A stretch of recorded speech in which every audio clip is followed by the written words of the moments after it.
must follow the law. The law says... Glorious. Is it a lawsuit? Probably. Why not?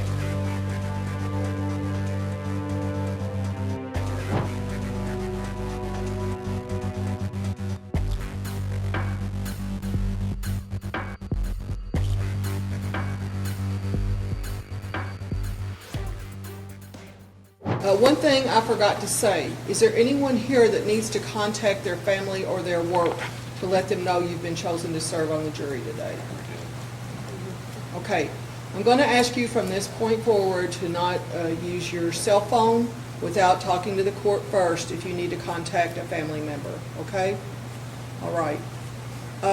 Counsel, and to the jury, Officer Peden is going to place the lunch order.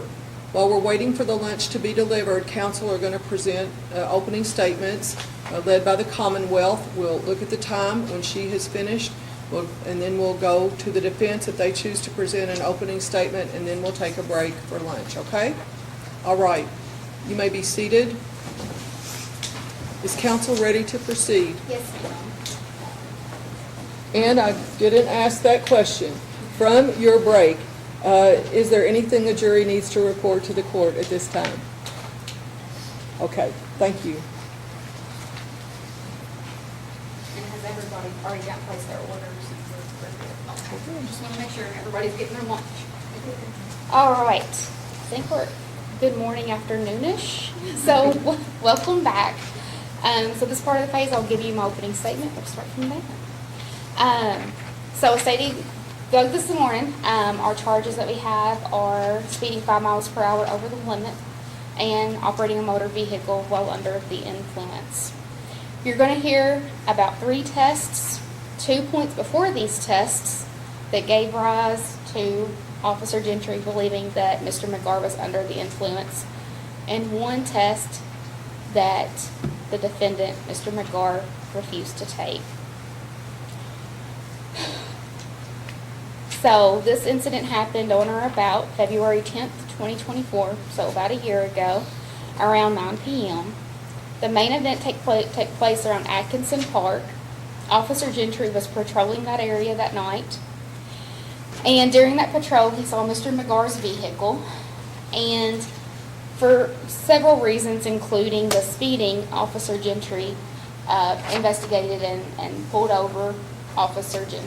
McGar. You will hear testimony from Officer Gentry that on that road, the speed limit is 20 miles per hour. It was in the park at night, which was not open. And while Officer Gentry was traveling at 25 miles per hour, so 5 miles over the speed limit, he still could not catch up to Mr. McGar. So that explains the 5 miles per over charge. When Officer Gentry went up to Mr. McGar's vehicle, he saw that he had glassy eyes and he smelled a strong odor of alcohol, which ultimately he determined was coming off of Mr. McGar's person. Officer Gentry asked Mr. McGar to produce the standard documentation, the license, registration, and insurance. You'll hear a lot about what we call divided attention today. Divided attention is something that Officer Gentry will get into. But ultimately, Mr. McGar was not able to speak to the officer and locate his insurance. Which is kind of odd because Mr. McGar says that his family owns the insurance company, but he doesn't know what his insurance card looks like. Given everything that was happening, especially with the smell of alcohol, Officer Gentry took Mr. McGar out of the vehicle and he asked him to complete 3 field sobriety tests that are standard. You'll hear about the horizontal gaze nystagmus, or the HGN, the 1-leg stand, and the walk and turn. Officer Gentry will talk about how he explained what those tests were to the defendant and how, under basically a totality of the circumstances, deemed Mr. McGar to be under the influence. You will hear on the body camera that Mr. McGar stated that he had had prior surgeries on one of his legs, which gave him rise to feeling like he could not perform the test maybe as well And so because of that, Officer Gentry will testify today how he modified those tests, one of which has nothing to do with your legs, to accommodate the leg of which Mr. McGarr said that he had issues with. Ultimately, Officer Gentry, placed Mr. McGarr under arrest for driving under the influence and also charged him with speeding for 5 miles over the limit. That night, Mr. McGarr made it clear to Officer Gentry that he was not going to submit to the breath test. However, you will see that Officer Gentry did go through a myriad of procedures in order to make sure that Mr. McGarr was afforded every opportunity to have his one phone call, even text his girlfriend for him at his request to say, can you let my girlfriend know? And Officer Gentry is more than happy to accommodate him with that. And Officer Gentry also allowed for him to take the test, even fired up the machine. Today you'll be handed 2 pieces of evidence from the Commonwealth. One is the implied consent form that we will go over in better detail, but it will basically inform Mr. McGarr that if he refused that test, he would not, that refusal could be used against him in the court of law. And also indicated that he had been read that implied consent. The second piece of evidence that you will get from the Commonwealth today is the slip that printed out from what we call the intoxilizer that would give you that BAC, where it says refused. So that's why I've come to think of this case as a 3-2-1. Pretty simple. 3 field sobriety tests, 2 other points before those tests, which gave Officer Gentry basically probable cause to place the defendant under arrest for DUI. And then the 1 test that Mr. McGarr refused to take, which would have given us a BAC number. Today I will be asking you to show that in Henderson County we keep it to a high standard to make sure that we keep our roads safe. So I will be asking you to return a verdict that based on all of the evidence that the Commonwealth will prove to you that beyond a reasonable doubt, Mr. McGarr was under the influence and was speeding 5 miles over the limit. Thank you. Mr. Hitch, would you like to give an opening? Yes, Your Honor. All right. 3 field sobriety tests, 2 points before, 1 refusal, and 0. 3, 2, 1, 0 actual evidence, actual blood tests that they could easily have performed. You're going to hear the officer say 3 times, well, if he refuses the breath test, we go for a blood test. And actually, even if he takes the breath test, but it's below the legal limit, then we still go for a blood test because we got to convict him on something. Even if you pass the breath test, they still take you for a blood test. Then you're going to hear Dylan McGarr say, oh no, I don't want to take the breath test because those things those machines aren't, kind of wig out on me. And he's like, okay. And you're going to have the 0, and you're just going to watch him just sit there. Kind of sit there. The nurse is going to come in the room. Dear madam, can you do a blood test? No, just sit there. Hospital's 10 minutes away. Drive you to get a blood test. You're going to hear Dylan McGarr say he would have taken the blood test easily. That's their job, to present actual evidence of impairment. And instead they're going to go on the field sobriety tests, quote unquote. How scientific are these things? You're going to see him not follow one proper procedure. He's a year out of the academy. He's trying his best, but it's not like actual scientific evidence. It's going to be like, oh, can I do this? Oh, I think it's that. And walk the line, well, I've had knee surgery. Well, we'll take that into account. Not really.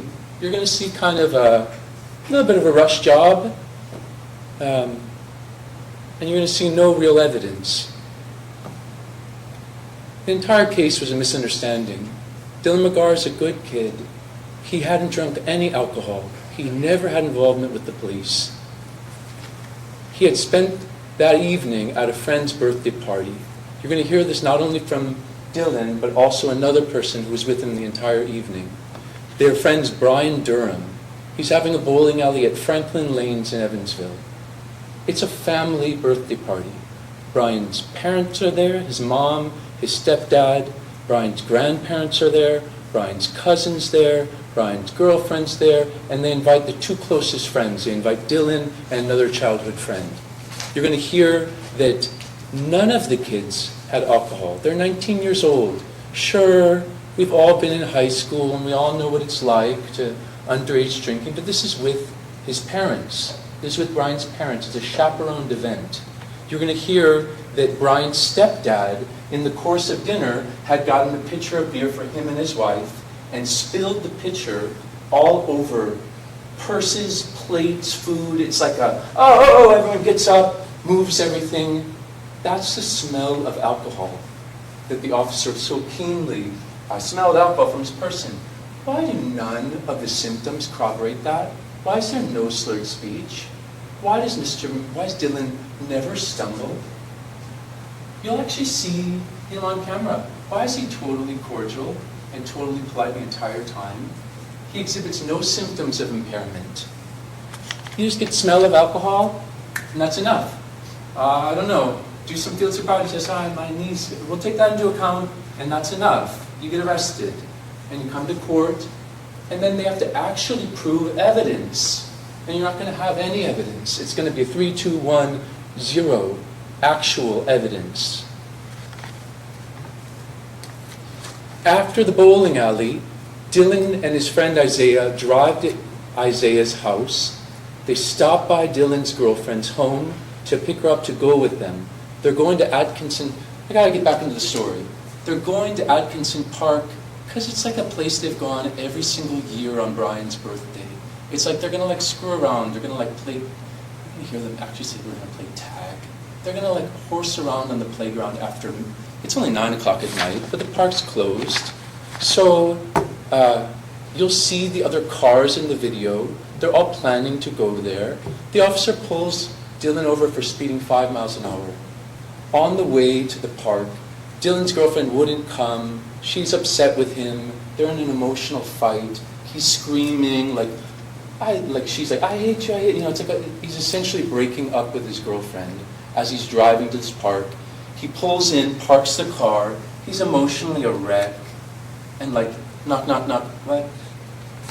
Imagine going from the worst fight you've had with a spouse or someone, just a real emotional fight, and then someone knocks on your window and is like, I saw you speeding there. You step out of the vehicle for me? And you're like, all right. Yeah. He's a little bit taken aback. But he gets out of the car, he's compliant, he goes along, the officer says, if you pass the field sobriety test, we'll let you go, you won't even have a ticket. Right? So he's like, oh, okay. But then the officer goes back into the car with this other person and says, I smell alcohol, but if you pass the field sobriety test, we'll cut him loose.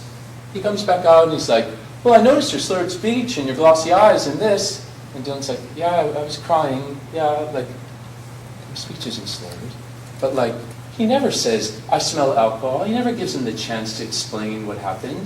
He just kind of dizzies him up a little bit, kind of messes with him, do these tests. And he just kind of goes back and forth and does these things, and then all of a sudden Dylan's being taken away. But he doesn't ask the appropriate questions. That's really my job, is to ask him, did you ask him this? Did you think about this? If you can't do that test, did you do this test? It's actually whether or not he followed his training. You're going to see the officer didn't follow his training. He took kind of an innocent and not harmless situation, but kind of assumed things about it without actually learning what happened.